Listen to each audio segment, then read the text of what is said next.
mexicana. Bien, aprendo la lengua náhuatl justamente desde el vientre de mi madre, justamente pues aprendiendo en casa, desde luego, y aprendo el español a los 4 años cuando entro al preescolar. Justamente realicé 2 años de preescolar, posteriormente la primaria, todo en versión monolingüe, porque en mi comunidad que se llama Teposteco, en el norte de Veracruz, no hay justamente el sistema de modalidades de las bilingües. Pero aún así, a pesar de que no existe esa modalidad, pues lo hablábamos en casa con los abuelos, con mis padres, igual hablantes bilingües, monolingües más, porque su español es bastante limitado. En fin, creo que hay varias cosas que pasaron, que sucedieron en este lapsus, ¿no? de justamente cómo llega a este producto que es Pedro Páramo al náhuatl. Hubo varios acercamientos con diferentes editoriales, mandé fácil más o menos unos 10 correos a diferentes instituciones, justamente porque quería el náhuatl. El náhuatl para mí es una lengua que se está muriendo, es una lengua que se está dejando de hablar en diferentes lugares. Pero antes justamente me gustaría saber quién de aquí habla náhuatl. Se, Ome, Echi, Náhuatl, Macuili. Bien, 5 personas. Esto es más o menos el reflejo a nivel nacional, que el 5% de esta población está hablando la lengua mexicana, conoce la lengua mexicana. Por lo tanto, para mí es un acto también de rebeldía, justamente hacer esto, hacer comparación, justamente en digamos, hace 1917 se crea la Constitución Política, justamente nace en esa fecha Rulfo, a 100 años, por lo tanto, en ese tiempo, en el contexto donde nace Rulfo, que es en Sayula, justamente estuve hace unas semanas, Comala, desde luego Tuxpan, Jalisco, Zapotlán el Grande, Zapotetic también. Era un contexto nahuablante. Sí, tristemente, la lengua cada vez está más en desplazamiento lingüístico. Si vemos los datos del 2010, únicamente hay 87 hablantes de esta lengua mexicana en esta región, principalmente los municipios de Cuautitlán y Tuxpan, Jalisco. Justamente están asentados en la Sierra de Manantlán. Pero esto no es exclusivo justamente de las lenguas indígenas, desde luego, muchísimas lenguas tienen este problema o esta dificultad por priorizar las lenguas hegemónicas, y a veces qué triste que estamos aquí y no queremos escuchar, ¿sí? A veces estamos en este contexto multilingüe, pluricultural, desde luego, y no queremos aprender. Las razones son diversas, es decir, se pueden poner muchísimas cosas a la mesa. ¿Por qué no aprendemos una lengua? ¿Por qué no nos acercamos a la literatura mexicana? Me refiero a literatura mexicana y literatura náhuatl, ¿sí? ¿Por qué no nos acercamos a la literatura maya? ¿Sí? Desde luego estuve aquí hace el 2009, antes del 2010, me titulé en la maestría en lingüística indoamericana por parte del CIESAS. Justamente mis asesoras están en el segundo piso, es la doctora Vázquez, justamente que trabaja con Cora Meseño, ahí cerquita de Nayarit.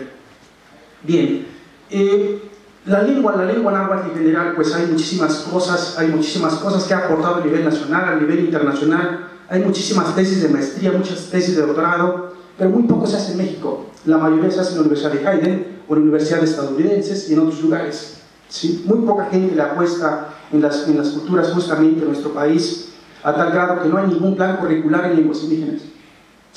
No hay ni siquiera preparatoria, bueno, escuelas básicas, preparatoria, telebachillerato, secundaria, etc., ¿no? Esto desde luego pareciera que no hay náhuatl, ¿no? Pero si les digo que el francés tiene menos corpus que el náhuatl, el náhuatl tiene más corpus que estas lenguas nórdicas o nortes de Europa, tiene muchísimo más corpus, ¿sí? Pero tristemente a veces no se valoran por diferentes razones. Bien, por ejemplo, cuando me acerco, que llego alrededor de hace dos años exactamente en el náhuatl, digamos allá en Guadalajara, en el estado de Jalisco o Xalisco, me encuentro con diferentes gramáticas, una de ellas de Fray Juan Guerra, una gramática muy interesante, muy particular del náhuatl del occidente de México. También otro vocabulario bastante particular de Cortés y Cedeño, ya en el siglo XVIII, mientras que Fray Juan Guerra es siglo XVII. Encuentro corpus materiales diversos, justamente pues que están de manera quizás obsoletas, quizás ahí polvorientas en diferentes archivos, como el archivo de la Arquidiócesis de Guadalajara, archivo histórico del Arzobispado de Zapopan, de Tonalá, de Tlajumulco, etc. Y esto justamente pues, nos remite a que el náhuatl del occidente está en alto peligro de desaparecer, tal como lo cataloga en el 2009 el Instituto Nacional de Lenguas Indígenas. ¿Sí? Esto a mí me permitió, desde luego, para mí, traducir este tipo de literatura, que es un primer acercamiento como traductor con esta gran obra. He hecho traducciones diversas, pero más de índole de términos legales, términos jurídicos, diferentes trabajos que he realizado en la traducción, hasta caricaturas. Realicé de Frankenstein y Paramore, hice la edición. También cuento con una editorial que es la única, que es editorial de Posteco, que estoy dirigiendo la revista electrónica Yolitía, única en su tipo en toda Latinoamérica. No hay ninguna persona que le esté apostando, pero sí trabajamos con diferentes personas para que se pueda escuchar, producir materiales en lenguas indígenas, y se puede desde luego consultar www.biteposteco.org. Ahí pueden ver y consultar los artículos que estamos escribiendo, y desde luego en lengua náhuatl, donde priorizamos que es el 85 al 90% en lengua náhuatl. El resto es en otras lenguas indígenas, inclusive el español. Bien, ¿por qué mueren las lenguas? Es decir, ¿por qué estamos haciendo Pedro Páramo? Y desde luego, si esto importa, ya lo dijo acertadamente, atinadamente Heriberto, que agradezco, que hizo un buen trabajo introductorio, que hice también la parte de la traducción del náhuatl, lo que acaba de comentarles. ¿Por qué necesitamos y por qué se están muriendo las lenguas indígenas? Sí, creo que hay diferentes motivos, o razones o factores internos y externos que motivan el desplazamiento, muerte y vitalidad de una lengua. ¿Sí? Muchas de ellas, sabemos que en México hay instituciones como el Instituto Nacional de Lenguas Indígenas, que está haciendo y fomentando parte de lo que está pasando en nuestro país, pero también hay instituciones como antes INI, que es el Instituto Nacional de Lenguas Indígenas, hoy CDI, que es la Comisión Nacional para el Desarrollo de los Pueblos Indígenas. ¿Y quién de ustedes se hace cargo? ¿Sí? Muy poca gente que se acerca a conocer la literatura en lenguas indígenas, y no es que no hay, lo hay.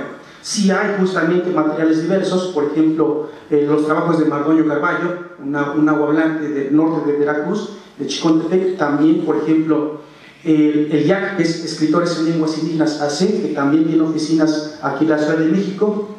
Martín Tonalmeño, un corpus que está haciendo sobre la poesía en lengua náhuatl, un náhuatl de Guerrero, muy interesante desde luego. Ahora, ¿qué se necesita? ¿Por qué justamente el náhuatl en este tipo de literatura? ¿Cuáles son las razones que motivan a Victoriano a hacer esto? Si nosotros vamos a una librería, ¿sí? Cuando me acerco a las librerías diferentes de nuestro país, les pregunto, ¿cuál es la sección de lengua náhuatl? ¿Cuál es la sección de maya? Justamente la persona que está encargada se ríe, dice, ¿qué me estás hablando? ¿Sí? ¿De qué me estás hablando? Porque es mínimo lo que se está publicando a nivel nacional, a nivel internacional, sobre corpus en lenguas indígenas. Y no sé qué pasa en nuestro país, que tristemente pues no se quieren acercar a las lenguas indígenas. Por esa literatura, a veces quizás por esos estereotipos en nuestro país, no se acercan a este tipo de literaturas. Ustedes conocen el estereotipo de la India María, y que hace algunos meses algunos medios de comunicación sacaron que puede justamente gobernar una mujer indígena en nuestro país.